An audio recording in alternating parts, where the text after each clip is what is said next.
Éclaté. Il est 8 h du matin et je pense qu'on risque de réveiller les voisins là.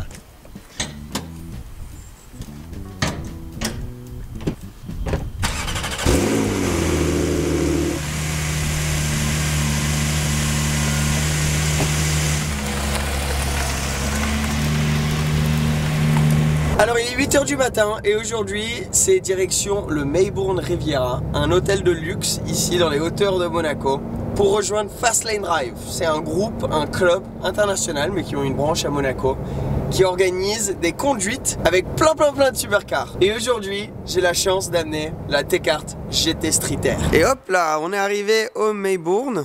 Donc j'ai déjà fait des vidéos ici, l'hôtel il est incroyable, je vais vous montrer la vue après. Ce qui est cool c'est tu découvres tout le temps des nouvelles voitures sur les événements Fastlane. 488, on a une 911, une 992, une F8. Ça c'est quoi? C'est une 348 il me semble. Faut que je m'entraîne encore dans les classiques Ferrari. Une Turbo S Cabriolet, très jolie, très belle config. Deux SF90, alors une config classique rouge et une dans ce orange, marron, or. STO full black et bon ça c'est François, l'organisateur de l'événement, c'est ça 992. Et pas mal comme voiture de presse-car, début de convoi, le Cayenne, magnifique.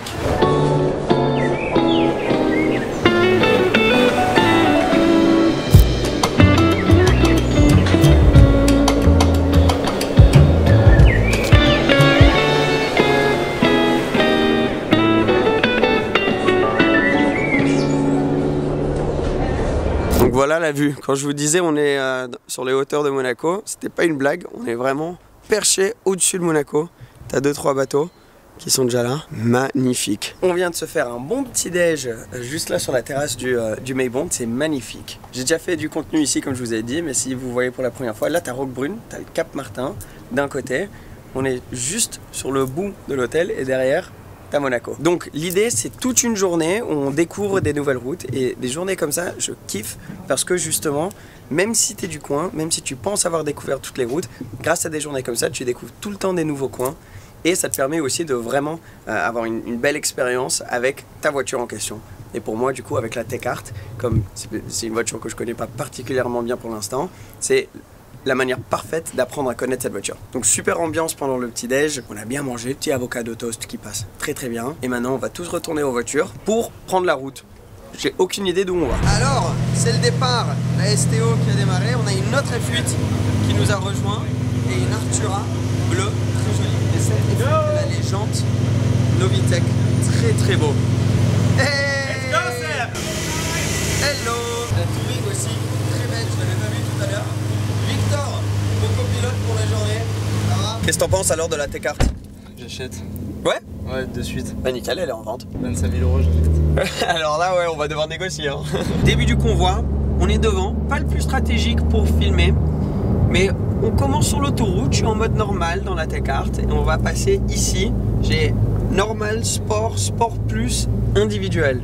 Donc je vais choisir les différents modes. Vous voyez le petit détail qu'ils ont fait en or. Par contre, je t'avoue qu'avec les ailes élargies, il y a le start-stop. Start-stop sur une GT Street Air à 810 chevaux. Mais avec les ailes élargies, tu galères un peu. Ah non, ça va. J'étais moins galère là. Comme elle est tellement large à l'arrière en fait, les turbos derrière, les ailes arrière sont tellement énormes. Oh la STO. Incroyable. Alors, je crois qu'on va arriver sur les petites routes. Donc, on va commencer mode sport. Et après ici, en cliquant sur ce bouton là, ça te met en manuel sur la boîte. Ce bouton là, ça t'ouvre l'échappement. Et normalement, on devrait être tout bon. Conclusion des premiers kilomètres, c'est que même avec ces sièges baquets, cette voiture est très confortable pour rouler. Franchement, si t'es pas trop dans les tours, tu pourrais faire beaucoup de kilomètres très facilement. Et c'est là où c'est l'avantage d'avoir une 911 modifiée et pas une voiture hardcore comme la STO qu'on a devant nous, qui eux sur l'autoroute là, juste à 50-60, t'entends le ronronnement, le brrrr du moteur, tandis que là on est tranquillou, on a la clim, on a le CarPlay, on a tout ce qu'il faut. Je sais pas si on s'est perdu, mais on est sur une route grave chelou. Peut-être que c'est une route qui nous amène à une route très stylée. Test du rayon de braquage. C'est bien, on est en train de faire un vrai essai auto là. Nous sommes des journalistes automobiles. Oh, Mais c'est quoi ce truc? Je crois qu'on a les 4 roues directrices. Mais regarde. Oh, elle passe le test. Ils ont tous galéré, ils ont dû faire en 2 fois. Nous on est passé en un coup. Et en même temps, on a une des voitures les plus puissantes ici. Ah, ok, bon c'était une route chelou, mais c'était pour nous amener sur maintenant, ce qui a l'air d'être une belle route. Ah, voilà. Maintenant on est sur les bonnes routes. On va pouvoir tester la consommation aussi. Ça va faire peur.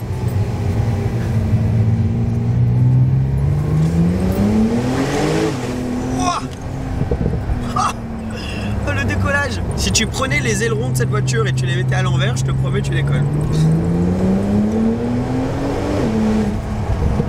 c'est un missile. Je l'ai mis en sport plus pour la première fois. C'est comme le nom l'indique, c'est mode sport mais plus. L'aileron a augmenté d'un cran, donc il y a une section de l'aileron qui est actif. Et là, cette partie-là est montée, donc on a encore plus d'appui aérodynamique. Tu as aussi un petit truc à l'avant, sur le pare-choc avant, un petit aileron qui sort quand tu es en mode sport plus. Et donc j'ai fait un essai complet de cette voiture qui est déjà sur YouTube, donc vous pouvez aller voir l'essai complet. Mais une journée comme ça te permet de découvrir plus en profondeur la voiture. Et là, c'est exactement ce qui est en train de se passer. Par exemple, un truc que j'avais pas remarqué lors de ma première petite conduite, c'était que des fois, tu as quand même un délai quand tu dis à la voiture, et ça c'est avec les Porsche Turbo, hein, c'est pas nécessairement à voir avec tes cartes, mais tu as quand même un petit délai du moment où tu donnes l'information à la voiture que tu as envie d'accélérer et où la vraie accélération arrive. Je sais pas, ça pourrait être 2 choses et à mon avis c'est une combinaison des deux. De 1, bien sûr des turbos qui prennent un peu de temps avant de te livrer, mais c'est minime. Je pense surtout aussi c'est le fait qu'on a 810 chevaux. On est sur des petites routes qui ne sont pas à 100% secs nécessairement de partout. Et des fois c'est la traction qui est en train de juste décaler l'arrivée de la puissance pour que tu sois plus en sécurité. Mais du coup la traction est un peu intrusif aussi. Et d'ailleurs la traction je vais pas l'éteindre parce que bon, c'est pas ma voiture, je la connais pas assez bien. Mais de temps en temps, t'as envie, tu sors d'un virage, tu as envie d'avoir cette puissance pour pouvoir repartir instantanément. Et il y a quand même un petit délai. Ceci dit, une fois que la puissance arrive, c'est infini. Tu ne trouveras pas la limite, surtout sur des routes comme ça. Tu as largement plus que ce qu'il te faut. La STO devant, dès qu'on est sur une ligne droite, c'est rien. Genre, elle arrive pas à se distancer de nous. Et j'ai même pas l'impression de pousser très fort. C'est exactement ce que je disais tout à l'heure. Sur des journées comme ça, tu découvres des routes dans des régions que tu pensais bien connaître qui sont incroyables. Donc on a eu un peu de route pour arriver ici, qui n'étaient pas nécessairement les plus fun, mais maintenant, oh, regarde-moi ça. Et là, ça te permet de vraiment apprendre à connaître la voiture. Alors le grip qu'elle a, c'est impressionnant.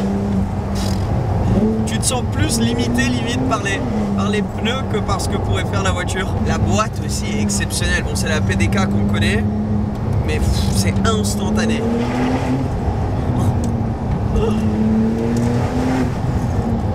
C'est dingue de penser que c'était une voiture dans laquelle on était sur l'autoroute en tout confort tout à l'heure et t'arrives ici et tu peux bouffer des routes de campagne. C'est impressionnant. On dirait un vaisseau spatial le bruit en vrai.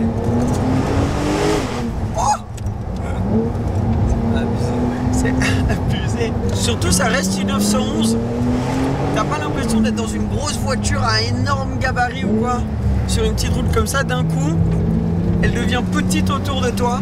Et je pense que les 4 roues directrices aussi, ça aide avec ça. Parce que elle va exactement où t'as envie la voiture.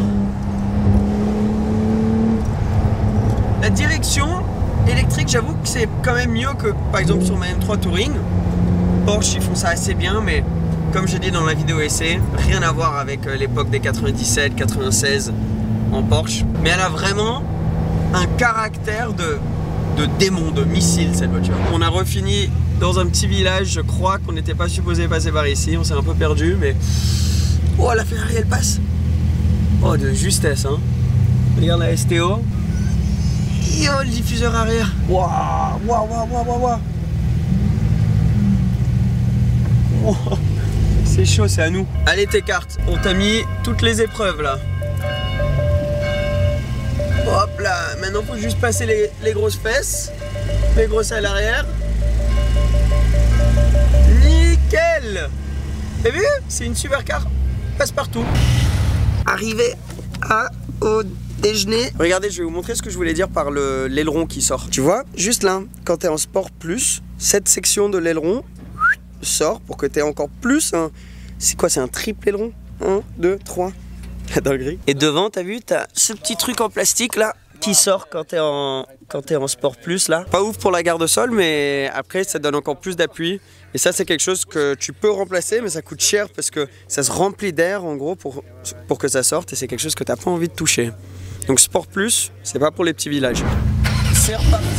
Oh, SR90. Ah, les Spider, celle-là, j'avais pas capté qu'elle était Spider au début.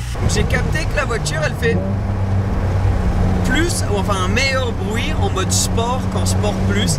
C'est vrai que c'était pareil sur ma Turbo S, mais j'avais complètement zappé. En fait, en Sport Plus, c'est vraiment pure performance, rien d'autre. Tandis qu'en Sport, c'est là où la voiture elle va faire les pop pop pop pop pop. Alors écoute, regarde, si je relâche là, t'entends ça? Ça c'est en Sport, et si je me mets en Sport Plus, plus rien. Donc Sport Plus, c'est vraiment full performance, et Sport, c'est bon, on va faire du bruit, on va rigoler, mais on n'est pas là pour taper des chronos quoi. Donc, je pense que sur une route comme ça, mode Sport, c'est pile poil ce qu'il faut. Oh, t'entends, c'est quand même pas mal ça. Hein. Oh, il y a genre une deuxième vie, elle fait ouf, et après c'est là où elle aspire tout ce qui est autour d'elle. Oh, c'est beau avec ces petits pops, ça rajoute du caractère à l'expérience. Alors là, j'avais coupé la caméra, mais il vient de se passer un truc vraiment pas de chance qui peuvent se passer sur ce genre de journée. La 488 qui est devant moi, il est arrivé, c'était une des voitures devant, il est arrivé dans un virage où il y avait un gros caillou juste sur le côté. Comme il y avait une voiture qui allait dans l'autre sens, il n'avait pas le choix de se prendre le caillou, et il a complètement détruit 2 de ses jantes, et c'est les jantes full carbone de chez Ferrari qui coûtent une fortune. Donc je me suis arrêté avec lui dès que j'ai vu ça, et je suis en train de le suivre. Il conduit lentement pour pas prendre trop de risques, mais je vais voir si je peux vous les montrer après, c'est à lui de décider. Mais vraiment pas de bol quoi, il s'est juste pris un caillou, et le caillou était assez gros pour lui péter en deux jantes. Moi c'est le truc qui m'a toujours fait paniquer quand tu vois des voitures avec des jantes en carbone. Tu te dis il se passe quoi que ce soit, une fois que tu as quelque chose sur la jante, c'est irréparable. Et là lui il a 2 jantes, c'est sûr qu'ils sont mortes, et je me demande le coût. Moi j'ai entendu des rumeurs comme quoi c'était 8500 € la jante, mais bon, c'est pour vous montrer, c'est les risques quand tu as une supercar d'avoir des frais inattendus énormes. Limite ça serait presque moins cher qu'ils rachètent 4 jantes non carbone et qui roulent avec celle-ci et qui gardent les 2 autres jantes carbone, ou qui les revendent. Ah ouais, c'est ça qu'ils devraient faire, ils revendent les 2 jantes carbone qui vont bien, et avec l'argent de ces 2 jantes carbone il achète des jantes normales, et comme ça lui aura rien coûté. Bon, il sera passé de jantes carbone à jantes normales certes, mais limite moi je préfère rouler avec des jantes normales et pas être en panique n'importe où tu vas, que tu vas détruire tes jantes carbone quoi. D'ailleurs le monsieur, je le connaissais pas, qui a la voiture devant nous, qui a eu ce souci, il a gagné son argent avec de la crypto-monnaie. Et j'avoue que de plus en plus sur des événements comme ça, tu rencontres des personnes qui viennent de la crypto. Moi je suis pas expert là-dedans, ça m'intéresse, ça m'intrigue, et ça m'amène aussi au sponsor de la vidéo d'aujourd'hui. Bitpanda, c'est une plateforme de crypto-monnaie, donc c'est une des plus grandes où tu peux acheter, vendre, trader. C'est super facile à utiliser, c'est dispo sur mobile et sur desktop. Alors bien sûr, comme tu le sais, la crypto-monnaie c'est extrêmement volatile, il y a beaucoup de risques impliqués là-dedans. Donc moi je ne veux jamais vous encourager à investir dans la crypto-monnaie, c'est complètement vos choix et il faut être conscient des risques. Mais si tu as décidé que tu voulais faire ça, Bitpanda c'est un endroit où tu pourrais commencer à trader, apprendre, mettre les sommes que tu le souhaites petit à petit. Bien sûr j'ai un lien pour vous si vous voulez juste aller sur le site et commencer à explorer un petit peu. Tous les liens en description, et je vais aller parler au monsieur qui investit dans la crypto pour lui dire écoute, tu as peut-être besoin d'investir un peu plus après ce qui vient de se passer. Donc voici mon lien. Voilà, tous les liens et toutes les infos sont en dessous. Et bien sûr, c'est vos investissements. Faites vos recherches de votre côté. Dans tout investissement, il y a des risques et je ne suis pas un conseiller financier. Merci à Bitpanda d'avoir sponsorisé cette vidéo et le soutien de la chaîne. Alors regardez-moi ça. Je sais pas si vous arrivez à voir, mais pouah, éclaté la jante derrière. Donc hop, tout va bien. Et là, ça s'est fait complètement éclater. Donc complètement irréparable. Devant, ça va, c'est un peu moins grave, mais quand même, encore une fois, irréparable. Les jantes en carbone, le problème, c'est que là, t'as ça, c'est complètement... Quoique, même un truc comme ça sur une jante normale. Mais jantes carbone... Oh.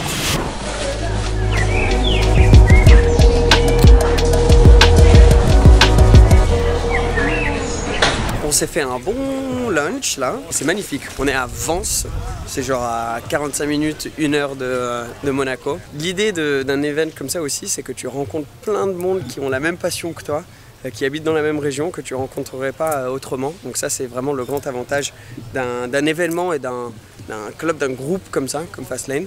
Donc je kiffe vraiment ce genre de journée. Mais c'est que la moitié, il nous reste encore du roulage. Plusieurs des voitures qui partent là. Allez, ciao, ciao. Allez, ciao. Ciao. Cette Touring est incroyable. Qu'est-ce que je kiffe ce modèle. Regarde-moi ça. Échappement d'origine, mais elle fait un boucan. L'Artura, c'est l'inverse. Elle part en électrique, zéro bruit. Et moi, du coup, je rentre dans le four. Ouh, il fait chaud ici, hein. Alors, malheureusement, la deuxième partie d'aujourd'hui, ça ne va pas être pour moi parce que je dois rentrer, déposer cette T-carte. Mais quelle journée exceptionnelle. J'adore ce genre de jour. C'est ça qui te rappelle pourquoi tu es fan auto. C'est juste de passer du temps dans une voiture exceptionnelle comme ça, avec des personnes exceptionnelles, entourées d'autres voitures de ouf, des voitures de rêve. C'est des moments de partage qui sont quand même assez magiques. Un énorme merci à T-carte, Axel surtout, de me l'avoir prêté. Et bien sûr, aux équipes Fastlane Drive d'avoir organisé une journée de dingue. Abonne-toi si tu ne l'es pas encore, si tu as kiffé cette vidéo. Et je vous dis à très bientôt. Ciao, ciao.